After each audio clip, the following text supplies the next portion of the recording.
আল্লাহ তাআলার সৃষ্টির যেদিকে তাকাবো সেই দিকে যদি জ্ঞানী বান্দা লক্ষ্য করে তাহলে প্রত্যেকটা সৃষ্টি তিনি যে আল্লাহ, তিনি যে এক, এই কথার উপরে দলিল।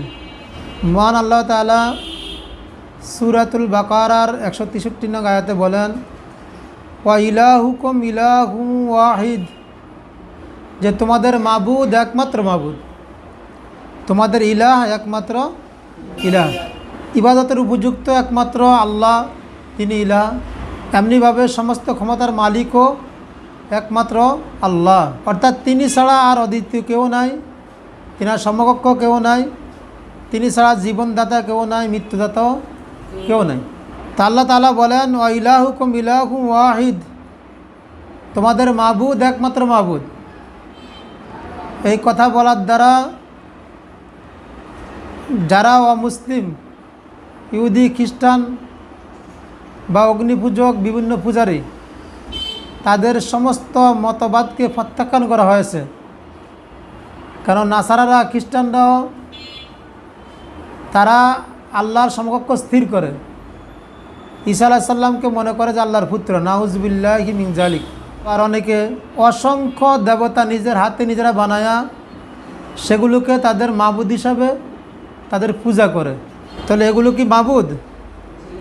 এগুলো কি উপাস্য হতে পারে? নিজের হাতে নিজের মাবুদের কি বানানো যায়? তারা মাটি দিয়া মূর্তি বানায়, দেবতা বানায়, আবার সেটারে পূজা করে, আবার সেটাকে মনে করে তাদের কি স্রষ্টা, যে নিজের কোনো উপকারও করতে পারে না। এমন মাটির তৈরি মূর্তি যেটা সামনে যদি মাছি বসে সে কি দৌড়াইতে পারে? তার সামনে যে সমস্ত খাবার রাখে সে কি খাইতে পারে? তারা মারলে সে কি প্রতিবাদ করতে পারে? ডাকলে সাড়া দিতে পারে?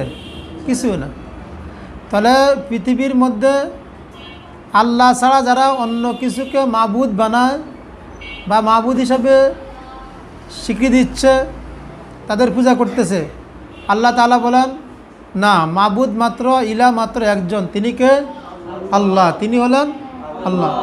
আল্লাহ বলেন, ওয়া ইলাহুকুম ইলাহুম ওয়াহিদ, তোমরা যেগুলোকে মাবুদ মনে করো এগুলো মাবুদ না, তোমাদের মাবুদ একমাত্র আল্লাহ। আর এগুলো যারা তোমরা মাবুদ হিসাবে স্থির করছো এগুলো সব বাতিল, এগুলো তোমাদের মন গড়া।